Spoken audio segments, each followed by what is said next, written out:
Il y a plus de 1500 ans, des navigateurs intrépides ont débarqué sur ces îles avec leurs canots à double coque. Et ils ont fondé l'une des sociétés les plus dynamiques et les plus avancées du Pacifique.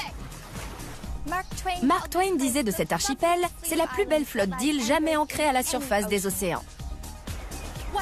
Et Spielberg a mis en scène une icône du cinéma d'aventure dans ses forêts luxuriantes. Bienvenue dans le 50e État des États-Unis, Hawaï.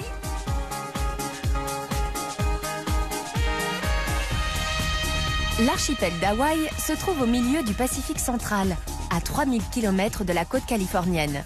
C'est le 50e État américain, composé de 5 îles principales. Je commence mon périple par la grande île d'Hawaï. Ensuite, je ferai escale à Maui pour découvrir son passé baleinier. À Oahu, je goûterai au plaisir de Waikiki Beach et aux merveilles du palais Iolani. Mon voyage s'achèvera au pied des montagnes de Kauai, sur la côte Napali.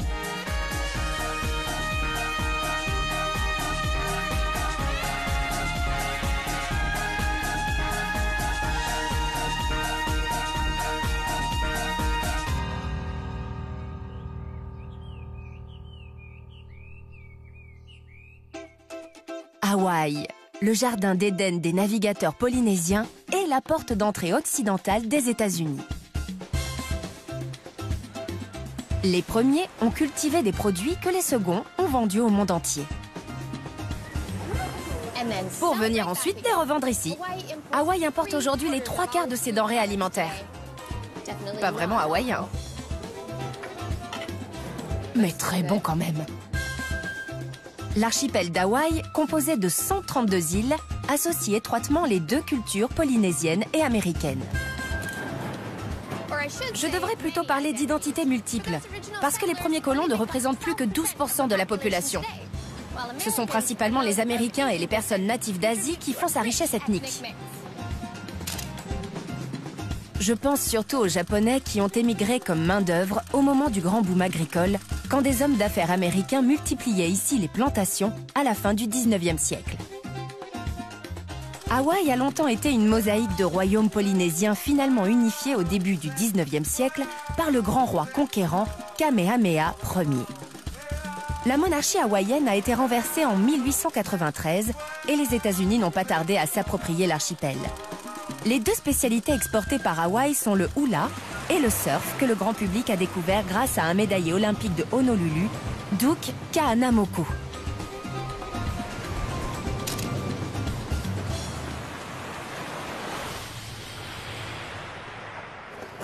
Je viens d'atterrir à l'aéroport de Hilo, sur la plus grande île, Hawaï. Bonjour. Où est-ce que je peux trouver un taxi? Là-bas. Merci. Aloha. Aloha. Merci. C'est la première fois que vous venez? Oui. Vous allez bien vous amuser.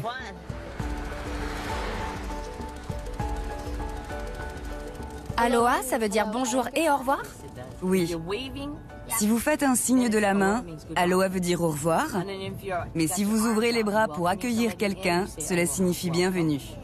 Et quand vous regardez votre petit ami droit dans les yeux en lui disant aloha du fond du cœur, ça veut dire je t'aime.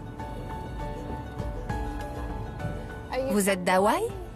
Oui, je suis née à Oahu. Mais quelles sont vos origines? J'ai 9 nationalités. 9? Alors allez-y. Prête? Philippines, chinoise, espagnole, portugaise, portoricaine, indienne, irlandaise, française, italienne. Vous êtes sûr?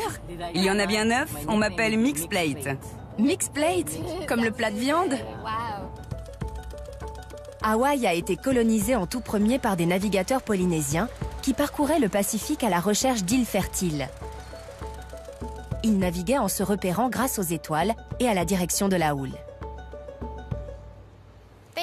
Ils venaient des îles de la Société, Tahiti, les Samoa, les Tonga. Ça fait, disons, 3000 km à parcourir sur une mer tumultueuse. Et tenez-vous bien, en pirogue. Plus étonnant encore, c'était au IVe siècle. Je fais un saut au centre d'astronomie d'Imiloa, où j'ai rendez-vous avec une navigatrice, Céleste Ao. Comment les Polynésiens ont-ils pu accomplir une telle prouesse?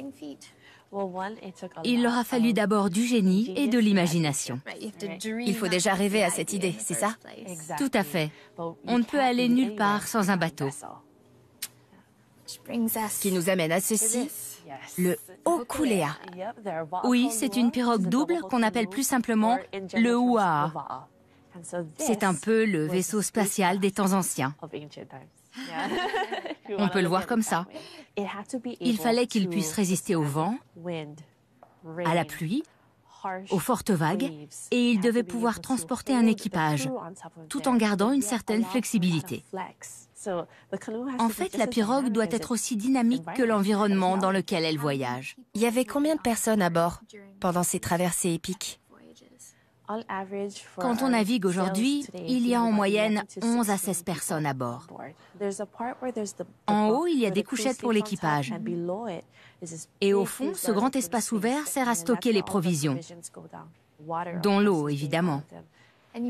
Et vous-même, vous avez navigué sur le Hokulea? Oui, oui.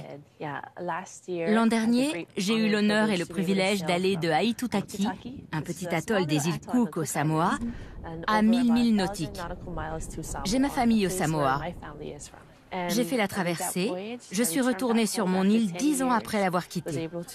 Et j'ai transmis toutes mes connaissances en navigation aux marins de mon village.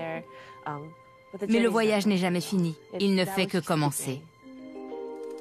Aujourd'hui, pour explorer les îles, pas besoin d'un Huaa.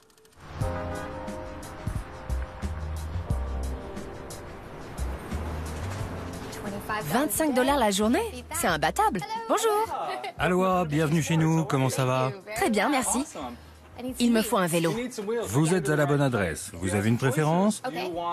Plutôt un hybride qui ressemble à un vélo de route avec des pneus fins et 24 vitesses?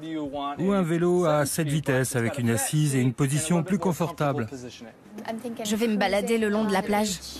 Alors à 7 vitesses, ça me paraît bien. Venez par ici, on va le choisir ensemble. Vous mesurez, je dirais, 1,60 m. Pile poil. Je suis trop fort.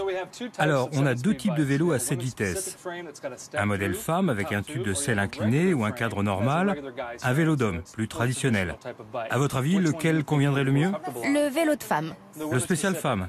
Parfait. Je vous mets une taille moyenne. J'en ai un sur le thème de l'équipe de football américain. Il n'a pas les couleurs vert et or, mais son nom est plutôt sympa. J'espère qu'il vous plaira. Je pense, oui. Super, j'irai vous le chercher dès que vous serez prête. Je suis prête. C'est plus compliqué que de louer une voiture. Mais ce sera bien plus marrant. Génial. Allez-y.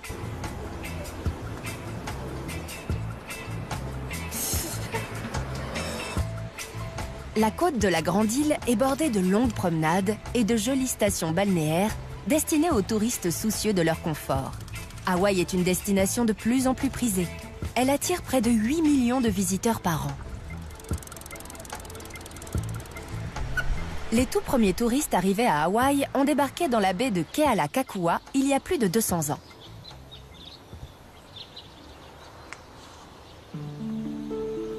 Hawaï aurait été découverte par des Européens au XVIe siècle, des Espagnols, qui faisaient le commerce de l'or et des épices entre le Mexique et les Philippines. Ces îles leur servaient de zone de transit. Ah, mais il est magique, ce petit tunnel! Mais 200 ans plus tard, un Britannique, le fils d'un fermier du Yorkshire, un certain James Cook, revendiquait officiellement Hawaï pour le roi George III. J'ajoute qu'il avait découvert Hawaï par hasard, en cherchant le passage du Nord-Ouest. Mais c'est ici, disons cette fois par accident, qu'il a été rattrapé par son destin. Là-bas, sur le chemin des dieux, alias la baie de Kealakekua. Le capitaine Cook a accosté à Hawaï en janvier 1778, à l'époque des grandes explorations, lorsque l'Angleterre et la France, lancées dans une concurrence économique acharnée, cherchaient à étendre leurs activités commerciales vers le Pacifique. L'Angleterre avait pris une longueur d'avance, en partie grâce à l'explorateur intrépide James Cook. Il avait déjà établi des cartes du Pacifique Sud et découvert le continent australien. Cook découvre Hawaï lors de son 3e voyage. Mais quand il accoste sur l'île, le sort veut que les indigènes le prennent pour un dieu.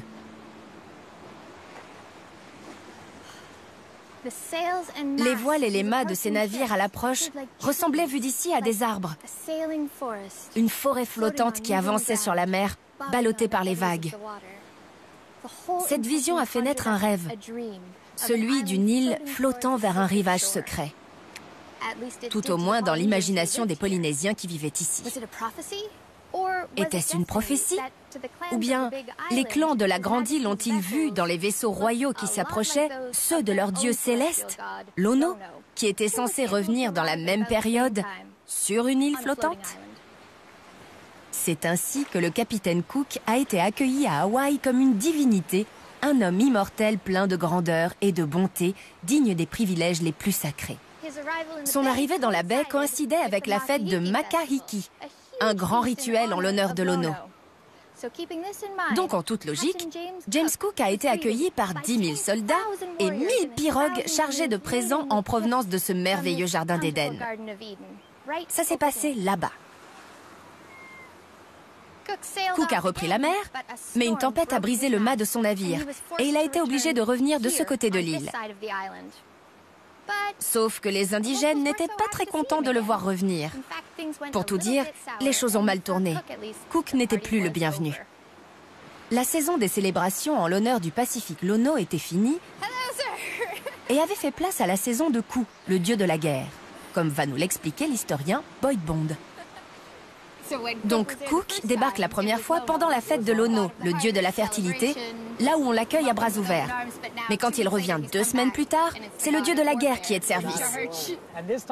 C'est vrai, l'accueil n'est pas le même. La première fois, des milliers de gens sont allés à sa rencontre, des centaines de canots. Mais cette fois, quand le navire pénètre dans la baie, il n'y a personne. Qu'à cela ne tienne, les Anglais connaissent bien l'île. Ils envoient un groupe d'hommes abattre un arbre pour remplacer le mât.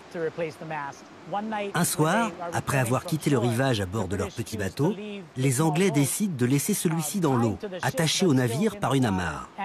Quelques Hawaïens intrépides se disent que ce petit bateau comporte du métal toujours bon à récupérer. Le métal était précieux pour eux, puisqu'on n'en a pas dans notre sol. Ils avaient juste des bouts de ferraille glanés sur les plages qui provenaient de navires naufragés. Alors Cook se réveille et le bateau n'est plus là. Le bateau n'est plus là et il décide d'aller sur l'île prendre en otage le grand roi Kalaniaupuu jusqu'à ce qu'on lui rende son petit bateau. Les gardes du roi, presque tous des guerriers, s'étaient mis en cercle autour de lui pour le défendre. Un des navires qui faisait blocus au bout de la baie tire sur un Hawaïen. Les gardes se resserrent autour de Kalaniaupuu. Les Anglais qui voient les Hawaïens entourer leur capitaine lèvent leurs mousquets et attendent l'ordre de tirer. Cook, lui, tente encore de contrôler la situation et leur ordonne de ne pas tirer. Il ne voit pas arriver derrière lui 2 guerriers hawaïens armés du paoa, le poignard local que Cook lui-même leur avait fabriqué. Ils se jettent sur lui et le font tomber sur les rochers. Certains lui maintiennent la tête sous l'eau pour le noyer, pendant que d'autres lui assènent plusieurs coups de poignard. Des gens viennent même arracher les dagues aux guerriers pour participer eux aussi à l'assassinat du dieu. Il a été tué par le cadeau qu'il leur avait fait. Poignardé à plusieurs reprises. L'ironie du sort. Les Anglais ont réclamé le corps de Cook, mais il n'en restait pas grand-chose. Les prêtres hawaïens ont voulu conserver ces ossements qui contenaient son mana, son pouvoir spirituel. Et les maigres restes de sa dépouille ont finalement été enterrés en mer, ici, dans la baie de Kealakekua.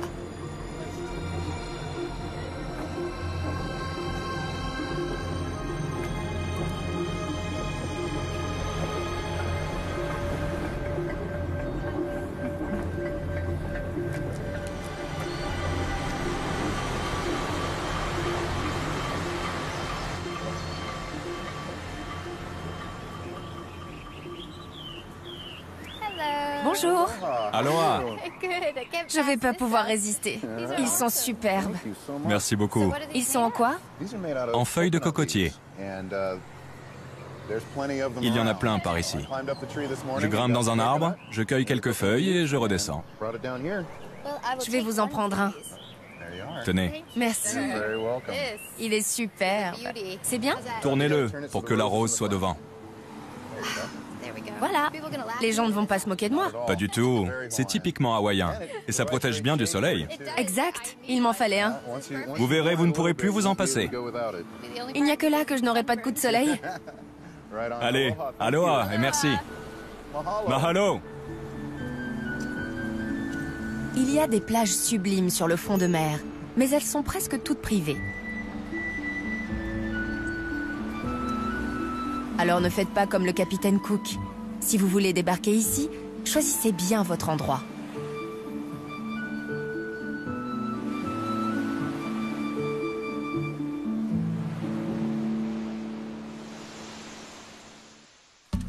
Aujourd'hui, je quitte Hilo pour aller visiter un site très ancien, Pu'uloa, à 50 km dans le sud du parc national des volcans d'Hawaï. Une montagne de lave vieille de plus de 80 millions d'années. Comme la plupart des îles polynésiennes, Hawaï est né de violentes éruptions volcaniques et certains volcans de la Grande Île sont encore en activité.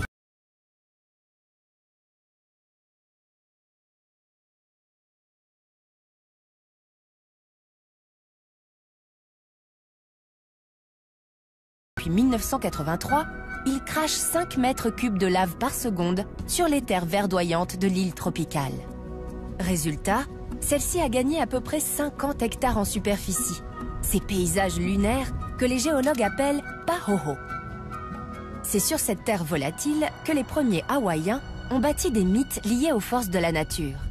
On en trouve des illustrations gravées dans la pierre il y a 500 ans au pied du terrible Kilauea. J'ai rendez-vous avec la gardienne du parc, Andrea Kaava-Loaokita. C'est incroyable. Bonjour. Enchantée. Il y a beaucoup de vent. Nous sommes sur la colline de la Longue Vie, où on ne trouve pas moins de 23 000 pétroglyphes. Précisément dans cette zone, c'est ça? Oui, nous sommes donc à Pu'uloa. Et ce qui est étonnant, c'est que de part et d'autre de cette zone, il n'y a quasiment pas de pétroglyphes. Ils sont tous concentrés ici. Donc nous sommes au cœur de cette zone. Et certains pétroglyphes ont une signification très particulière. Par là-bas, je voudrais les voir de plus près. Allons-y. Chacune de ces incrustations s'appelle un puka et elle contenait un piko, c'est-à-dire le cordon ombilical d'un nouveau-né. On espérait que le caractère spirituel de l'endroit assurerait à l'enfant longévité, prospérité et santé. On pense que le site de Pu'uloa était un aumakua, un esprit protecteur. On raconte que des familles venaient des 4 coins d'Hawaï afin d'incruster sur cette terre les cordons ombilicaux de leurs enfants pour leur assurer une vie longue et féconde. Les croyances religieuses étaient très fortes sur la Grande Île, jusqu'au jour où la princesse Kapiolani, convertie au christianisme, est montée jusqu'au bord du cratère du Kilauea pour déclarer que son dieu saurait la ramener saine et sauve. Elle voulait ébranler la foi des Hawaïens en la déesse Pélé. Voilà la caldeira du Kilauea. C'est un des 5 volcans de l'île et l'un des 3 encore en activité. On voit bien le bord de la caldeira et à l'intérieur, il y a le Ali Mao Mao, le cratère que beaucoup d'Hawaïens de souche considèrent comme l'antre de Pélé, la déesse du feu et des volcans. C'est quoi ça? Une oie? Oui, c'est une bernache nénée, une espèce très menacée. Ah bon? Oui, il n'en reste qu'une centaine de couples répartis sur cette île et sur Kauai. On a de la chance. Il n'y a pas que le volcan qui soit sacré dans la culture hawaïenne. Tout le paysage alentour l'est aussi, non? Je suis contente que vous posiez cette question. Ici, au sommet, des Hawaïens de souche viennent encore vénérer Pélé. Regardez là-bas. Vous voyez un ho'okupu, une offrande rituelle déposée ici dans la plus pure tradition. Et puis, il y a aussi une autre plante, le ho'elo. On dit que ces baies sont réservées à Pélé. En 1823, la princesse Kapiolani en accueillit pour les jeter dans le cratère. Mais ce n'était pas vraiment une offrande destinée à vénérer Pélé. C'était plutôt pour la défier et affirmer sa profession de foi chrétienne, sa nouvelle religion. Ça s'est passé ici. Par ce geste, la princesse Kapiolani voulait bannir la croyance selon laquelle la déesse Pélé exerçait sa fureur contre les habitants de l'île. Ce fut un tournant dans l'histoire d'Hawaï. J'imaginais quelque chose de plus spectaculaire. Mais en fait, c'est une leçon d'humilité à laquelle je ne m'attendais pas. Nous sommes à 1,5 km du lac de lave, qui se trouve à 45 mètres sous la surface.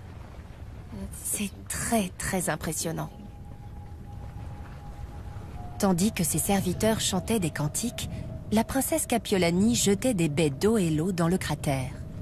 Beaucoup craignaient que la déesse Pélé se venge de cet affront, mais heureusement il ne s'est rien passé. Pas de calamité, pas de fléau, pas de jet de lave. Ce jour-là, le christianisme a remporté sa plus grande victoire. Son acte de bravoure a été immortalisé par le poète anglais Alfred Tennyson. Elle brisa le tabou, descendit dans le cratère, invoqua le Dieu adoré des chrétiens, cria « Je défie Pélé de se venger !» puis jeta dans les flammes les baies sacrées et chassa d'Hawaï le démon.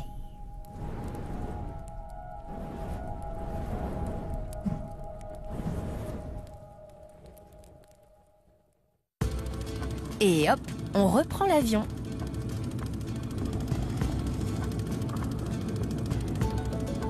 Je fais un saut de 120 km vers le nord-ouest, jusqu'à l'île de Maui, sur le chemin de Oahu, 180 km encore plus à l'ouest, où se trouve la capitale d'État d'Hawaï.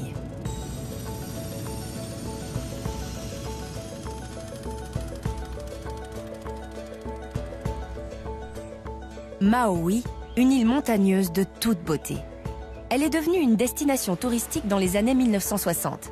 Pas étonnant, puisqu'elle a tous les attraits du paradis tropical. Plage de sable, ciel d'azur, eau turquoise, irrésistible.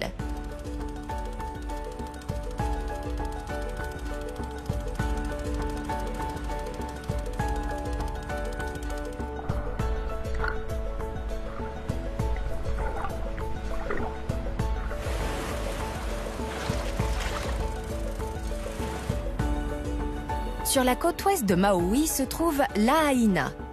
Le grand roi Kamehameha Ier en avait fait la capitale du royaume d'Hawaï. Au XIXe siècle, les pêcheurs de baleines et les missionnaires se livraient ici une concurrence acharnée. Les premiers intéressés par les charmes des femmes, les seconds voulant sauver les âmes des hommes. Dans les années 1840, des centaines de baleiniers se croisaient dans le port, et cette ville était pleine de marins en goguettes. Dancing, saloon et lupanar ont fleuri un peu partout. En très peu de temps, Lahaina s'est trouvée envahie de laissés pour compte. Des hommes d'équipage bien mal en point qui avaient abandonné la mer et le piratage pour une vie de débauche. L'un de ces parias était Herman Melville, l'auteur de Moby Dick. Mais s'agissait-il vraiment d'une histoire de baleine? Seuls des os de baleines gravés attestent du passé baleinier de Maui. Ça m'a l'air intéressant. C'est avec les baleiniers américains dans les années 1800 que cette forme d'artisanat a vu le jour. Avec leurs aiguilles à épissures ou leurs canifs, ils gravaient des dents de cachalot. Le cachalot était la baleine la plus recherchée à cause de l'huile que l'on trouve dans sa tête, le spermaceti. Une huile de toute première qualité qui a d'ailleurs joué un rôle clé dans la révolution industrielle. Aujourd'hui encore, tous nos satellites sont lubrifiés avec de l'huile de baleine. Au-dessus de la porte, vous voyez un morceau de fanon. La plupart des baleines ont des fanons dans la bouche. Un peu comme nos ongles, en plus épais, mais quand même très souples. C'est ce qu'on mettait dans les corsets. Voilà, ou dans les robes à crinoline. On en faisait aussi des fouets d'attelage ou des baleines de parapluie. Le plastique n'existait pas dans les années 1880, mais on avait ça. Les produits issus des baleines étaient omniprésents? Oui, et John Kennedy était un grand collectionneur d'objets en os de baleine. Dans le bureau ovale, il y en avait partout. Et il a même été enterré avec une dent de cachalot sculptée. C'est lui qui, au début des années 60, a redonné son essor à cet art. En 1972, on a commencé à protéger les baleines, si bien qu'on a ici une collection assez restreinte et typiquement américaine. C'est pour ça qu'aujourd'hui, on investit autant dans l'ivoire. Investir là-dedans? Très peu pour moi. À la fin du 19e siècle, l'industrie baleinière périclite. Vient alors le règne du puritanisme, de la Nouvelle-Angleterre, légitimant l'intrusion américaine sur les terres sacrées des Polynésiens, qui seront bien vite mises en culture.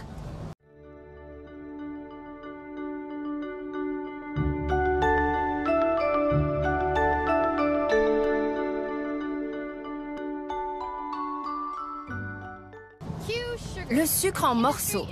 L'industrie sera développée par les Baldwin, qui se sont convertis à une autre religion, celle de la bonne vieille économie de marché américaine. Ils ont cultivé la canne à sucre à Haiku, dès 1870, sur 8 hectares. Et depuis, Maui n'a plus jamais connu ni la chasse à la baleine, ni les frasques des baleiniers. La canne à sucre est arrivée de Tahiti à Hawaï à bord des fameux canaux doubles, comme me l'explique Shona, mon guide. Toutes ces variétés de cannes sont arrivées dans les canaux des différents groupes de Polynésiens venus visiter Hawaï ou même s'y installer, ce qui a commencé dès 600 avant Jésus-Christ. C'était un aliment de base très riche en minéraux et utilisé en plus dans les rituels religieux. Combien y a-t-il de variétés de canne à sucre? Sur cette plantation, nous avons 35 des 72 variétés originales répertoriées à Hawaï en 1786. 72 variétés? J'aurais jamais imaginé. Avec l'arrivée des colons, l'économie de plantation va très vite se développer à Hawaï. En témoigne l'épave qui se trouve non loin de l'île de Lanai, un vestige du temps où cette île possédait la plus vaste plantation d'ananas du monde. L'ananas, le fruit emblématique d'Hawaï, a été introduit et cultivé par James Dole, dont le cousin, Sanford Dole, avait beaucoup œuvré pour que les États-Unis prennent le pouvoir à Hawaï à la fin du 19e siècle. Mais la main-d'œuvre américaine coûtait trop cher. On a donc abandonné la production d'ananas au profit de celle du café, cultivé essentiellement sur la Grande Île. Le sol volcanique et le climat tropical d'Hawaï produisent un café de première qualité qui se vend dans le monde entier. Ma brève escale à Maui s'achève et je prends mon avion pour Oahu. À peine le temps de dire Kamehameha et j'y suis. Oahu, 3e île d'Hawaï par sa superficie, est célèbre pour sa plage de Waikiki, un spot idéal pour le surf et un petit paradis où viennent roucouler les jeunes mariés. Sea, sun and surf. Je visite la capitale, Honolulu, où tant de souverains d'Hawaï ont eu leur palais. Non loin se trouve Pearl Harbor, où la flotte américaine a été bombardée par l'aéronavale japonaise pendant la Seconde Guerre. Aujourd'hui, Honolulu peut s'enorgueillir d'avoir la population la plus bigarrée de tout Hawaï. Mais quelle circulation dans ces rues! Oahu, le lieu de rassemblement en polynésien. Ce nom lui va comme un gant. Oh, c'est mon tram.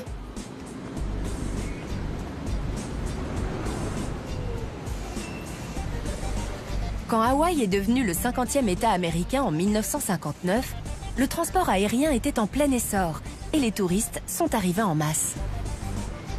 Vous vous rendez compte? Il y a même un centre commercial. C'est vrai, on dirait que faire du shopping est un passe-temps aussi populaire que se prélasser sur la plage.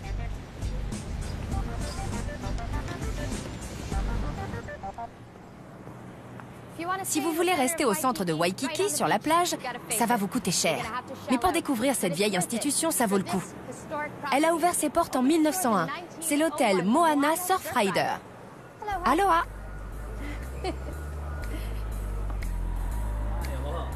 Aloha! Merci. Amusez-vous bien. La plage? Aloha! Bienvenue au Moana Surfrider Hotel. Donnez-moi votre meilleure chambre. Mais certainement. Au début du XXe siècle, Oahu était à l'Amérique ce que Brighton était à l'Angleterre victorienne. Boostés par l'essor de l'industrialisation, ces deux sociétés florissantes ont inventé les loisirs, ce que nous appelons aujourd'hui les vacances. Hawaï est vivante et moderne, pourtant elle garde quelque chose de délicieusement nostalgique. C'est vrai. Et l'atmosphère romantique du Moana nous amène tout naturellement devant la photo de ces deux dames, habillées à la mode victorienne, en train de déguster un thé anglais. Je nous y verrais très bien toutes les deux. Et moi donc? Qui d'autre y a-t-il? Ici, nous avons ces deux belles femmes sur la plage de Waikiki, devant le Moana, qui vont se baigner. Elles portent des culottes et même des bas noirs. Et je suis sûre que des jeunes gens sont en train de lorgner du coin de l'œil ces deux beautés. D'admirer leurs jambes, peut-être. Mais oui, regardez-moi ces jambes. Et là, c'est Waikiki Beach? Oui, avec le Moana. Il a été inauguré en 1901. C'était vraiment autre chose. Absolument. Et il faut imaginer qu'avant la construction du Moana, Waikiki Beach était la plage où les rois et les reines venaient se détendre. C'était leur terrain de jeu. Donc c'était déjà une villégiature? Oui, exactement. C'est ce côté romantique qui a séduit les premiers vacanciers. Ils venaient à Hawaï en paquebot, accueillis par de jolies Polynésiennes qui leur offraient des colliers de fleurs. Ils déboursaient l'équivalent de 1 000 $ par nuit pour séjourner dans ce palace où ils arrivaient avec 2 ou 3 mâles. Voilà ce que nous aurions eu comme bagage. Ils faisaient la traversée en bateau avec ces malles de voyage pleines à craquer. Et devinez à combien de kilos ils avaient droit pour chaque malle? 180. Rien à voir avec nos voyages en avion. Exactement. Donc ils pouvaient emporter tout ce qu'ils voulaient. J'aperçois une planche de surf. Exact. Pas comme celle de la plage. Ah non. Vous savez que le surf remonte à plusieurs siècles à Hawaï. C'est un sport très ancien, que les rois et les reines pratiquaient de même que les roturiers. Des rois et des reines sur des planches de surf? Oui, une princesse pouvait faire du surf à l'époque.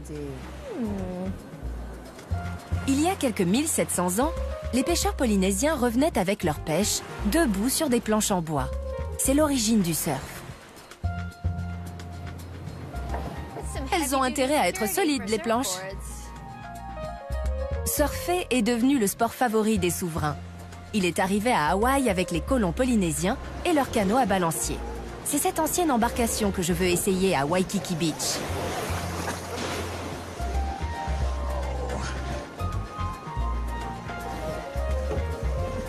Les habitants des Fidji, de Tahiti, des Samoa et des Tonga ont sillonné plus de 25 000 km² sur ces pirogues en forme de V à la recherche de terres cultivables. Si bien que les explorateurs européens du XVIIIe siècle ont constaté avec stupéfaction que toutes les îles du Pacifique étaient déjà colonisées. Et comment faisaient-ils pour trouver la terre ferme? Les navigateurs observaient la vie marine, les oiseaux qui volaient vers les côtes. Ils voyaient même les lagons se refléter dans les nuages. Terre!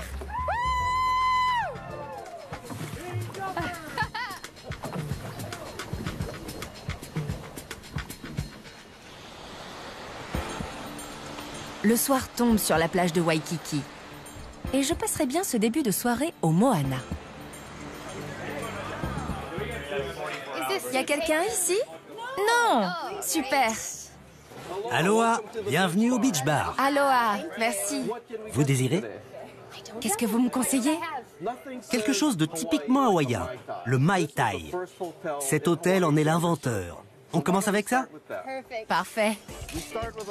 D'abord, un fond de rhum blanc, une giclée de jus d'ananas, un peu de sirop Mai Tai et par-dessus, une bonne rasade de rhum brun.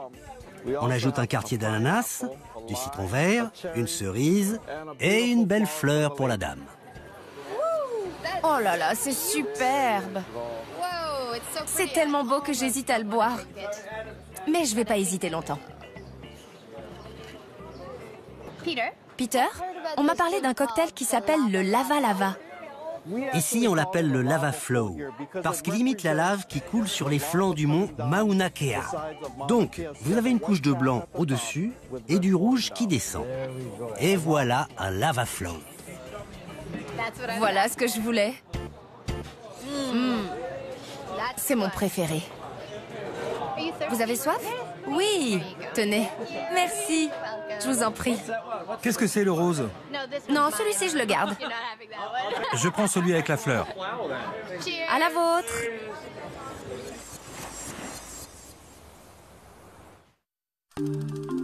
Une île volcanique dépourvue de métaux ne pouvait pas couvrir d'or ses rois et ses reines. Alors, on les parait de plumes. Les oiseaux exotiques rares, au plumage richement coloré, ont des plumes aussi belles que les plus beaux bijoux des Maharajas. Je vais visiter un atelier où l'on travaille encore la plume comme autrefois.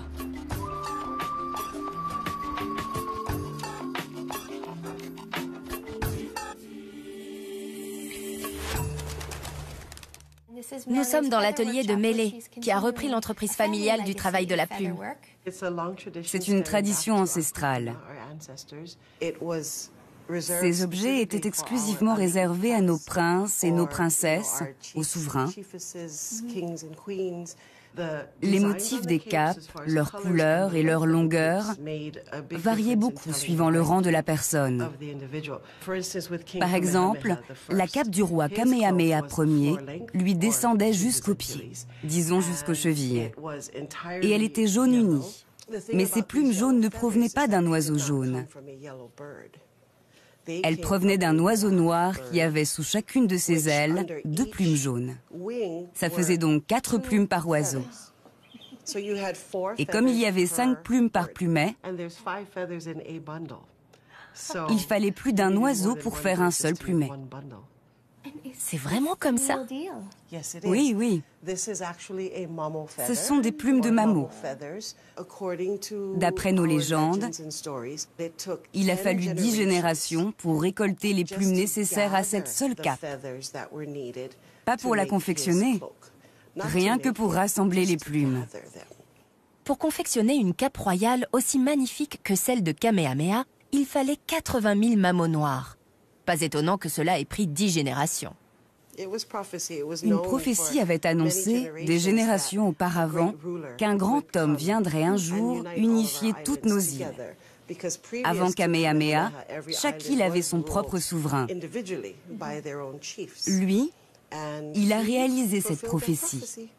Il a unifié nos îles. Qu'est-ce que vous faites là? Ce sont des leiulu. Ulu veut dire plume. Ce sont des colliers en plumes.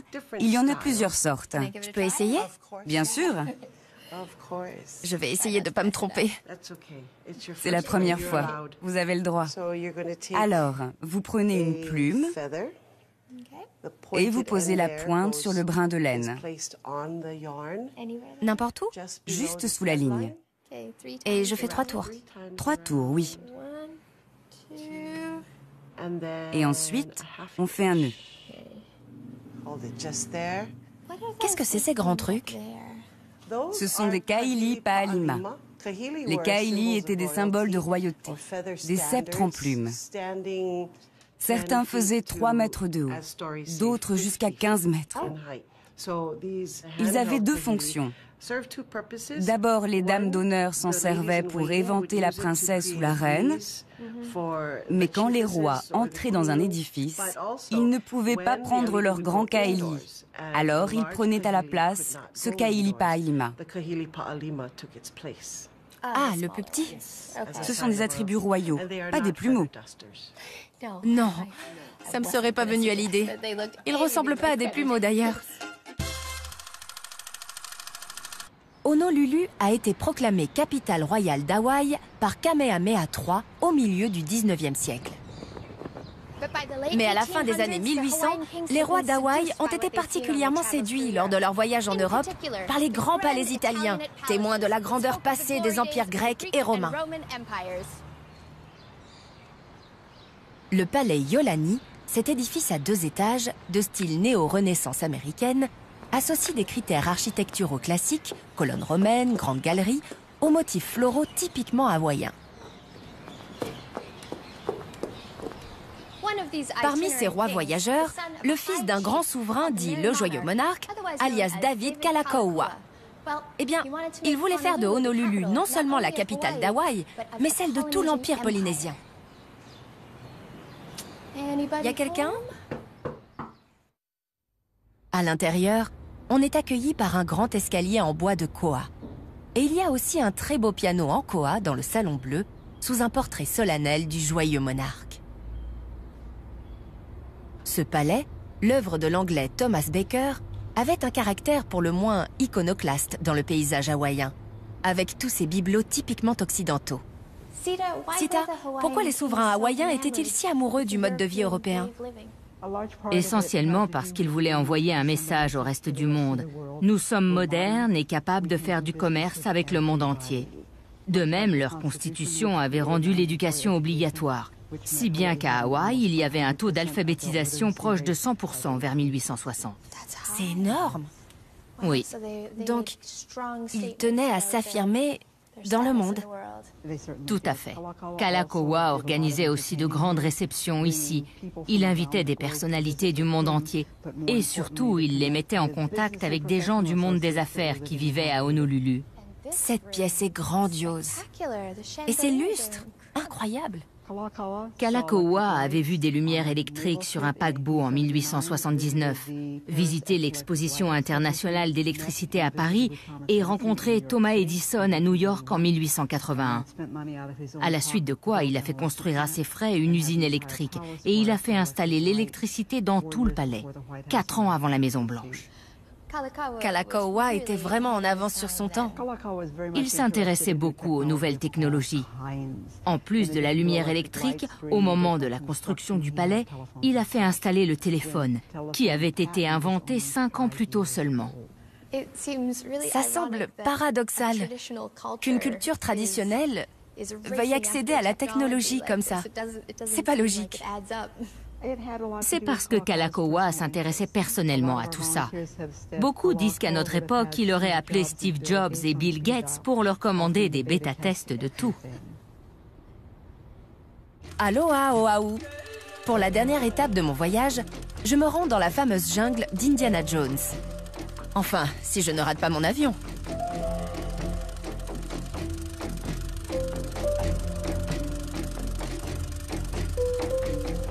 Le vol pour Kauai ne dure que 40 minutes. Là-bas, je vais visiter un jardin botanique à Hanalei, sur la côte Napali, et faire du kayak sur la rivière Wailua. Youpi! Voici Kauai, l'île-jardin. Kauai mérite bien son surnom d'île-jardin. C'est sans doute la plus luxuriante et la plus ancienne des grandes îles hawaïennes. Le trajet en voiture dans ces collines volcaniques est un pur bonheur. Les navigateurs polynésiens ont développé ici leur talent d'agriculteurs. Je vais visiter le jardin botanique de Limaoli sur la côte Napali, falaise en hawaïen. Ce coin est un paradis pour les randonneurs qui découvrent à chaque pas la splendeur de la faune et de la flore. Hibiscus, capucine, lys blanc, Ixora, je ne peux pas toutes les énumérer, c'est un vrai festival.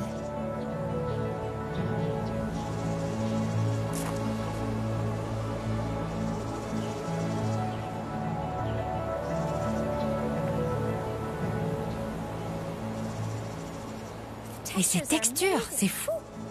À Hawaï, les premiers Polynésiens ont mis au point des méthodes de cultures innovantes. Ils ont construit des terrasses avec de la lave pour empêcher l'eau de raviner le sol. Et ils ont inventé la culture durable en adoptant un système communautaire de gestion des terres, Lau Pua'a. Je rencontre l'ethnobotaniste Kavika Winter. Cet endroit représente le fin du fin de l'agriculture hawaïenne, c'est ça? Oui, ces terrasses doivent avoir environ 800 ans. Et on peut imaginer que ce paysage était à peu près comme ça du temps de nos ancêtres. Nous les avons entièrement restaurés et nous commençons à cultiver le taro et bien d'autres plantes qu'ils ont apportées dans leurs canaux. Bananes, canne à sucre, patates douces, entre autres. C'est incroyable, elles s'emboîtent parfaitement. C'est tout l'art des murs en pierre sèche. Quand les eaux de ruissellement ouvrent une brèche dans le muret, les nutriments sont redistribués dans les zones cultivées. C'est un système de fertilisation en somme. Exactement. Les sédiments charriés par les eaux de pluie, au lieu d'aller jusqu'à l'océan envahir les récifs, se répandent sur les terrasses et fertilisent les récoltes. Comme ça, les nutriments ne sont pas perdus. Alors les Polynésiens sont arrivés en canot avec tout ce qu'ils voulaient planter sur ces terres et en sachant exactement comment s'y prendre. Plus ou moins. Ils vivaient dans des îles depuis des milliers d'années. Il suffisait de transformer le paysage pour optimiser les richesses locales. Aujourd'hui, c'est différent. 90% des denrées alimentaires arrivent par bateau de tel ou tel continent. Il y a 250 ans, on avait à peu près la même population et elle vivait largement de la terre. D'où l'idée d'actualiser ce système pour en faire notre modèle de gestion des ressources.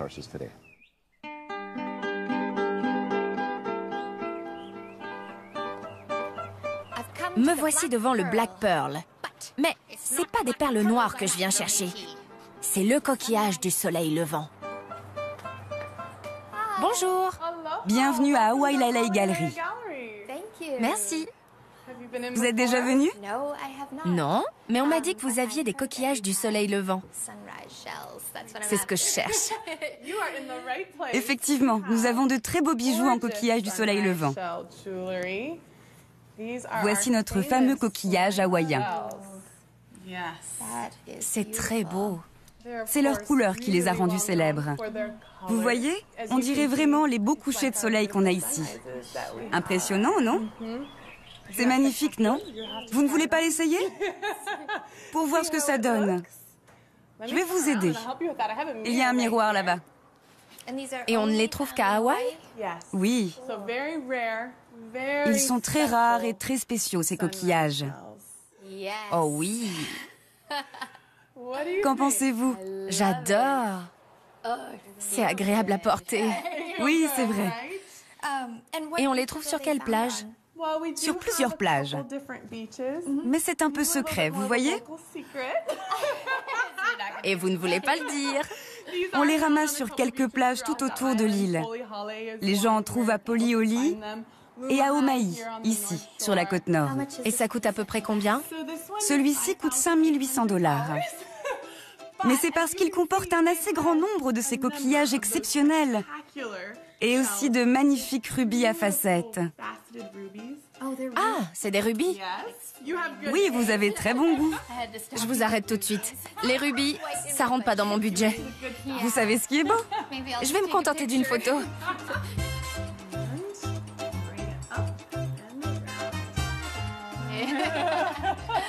Un grand merci. Mais avec grand plaisir. Un peu cher. Je vais plutôt aller en ramasser sur la plage.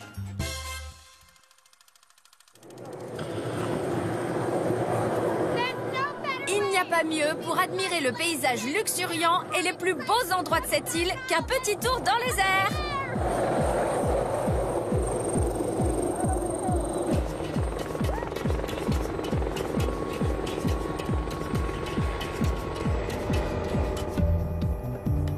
C'est vu d'en haut que l'île Jardin apparaît dans toute sa beauté.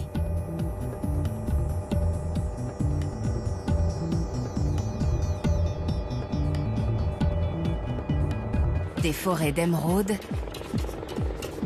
des plages de sable, des spectacles aquatiques et des canyons vertigineux entaillés par des cascades absolument fantastiques. Tout est tellement hallucinant à Kauai qu'on n'a qu'une envie, éteindre tous nos gadgets connectés et plonger dans la nature.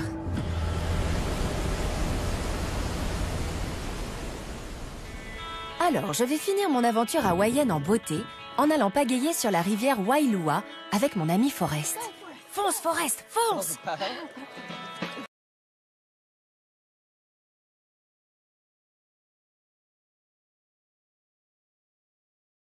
Mais il y a 1000 ans, les Hawaïens avaient aménagé des lieux de sépulture dans ces collines. Tu vois ces deux montagnes? Eh bien là-haut, il y a les vestiges de l'ancien temple construit pour la déesse de la neige. De la neige? Oui, Poliahu, la déesse de la neige. Il neigeait ici? Non, enfin, si, d'après la légende. Il a neigé une fois, c'est pour ça qu'il y a ce temple. Mais elle vit sur Big Island. Cette montagne là-bas, Mauna Kea, culmine à 4205 mètres. Et quand sa cime blanchit en hiver, on dit que la déesse de la neige s'est couchée dessus. C'est vraiment superbe. Et tellement paisible. Si on éprouve ici un tel sentiment de paix, c'est aussi parce qu'il n'y a aucune créature dangereuse à Hawaï. Ni serpent, ni reptile vorace qui pourrait me dévorer si je tombais à l'eau. C'était chaud. Merci. Je descends où? Là-bas, tu sautes dans ce bras de rivière.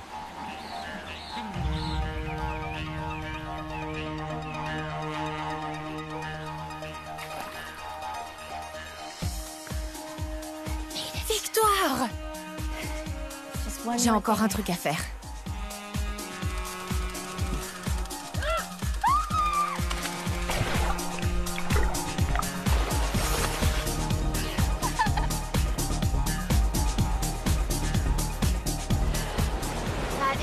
C'est le paradis.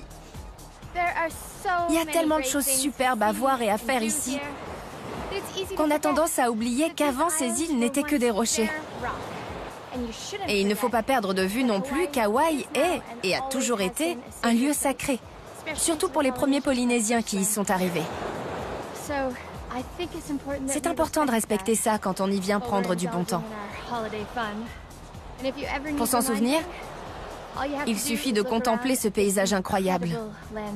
80 millions d'années pour obtenir ce chef-d'œuvre. Il y a de quoi se mettre à genoux.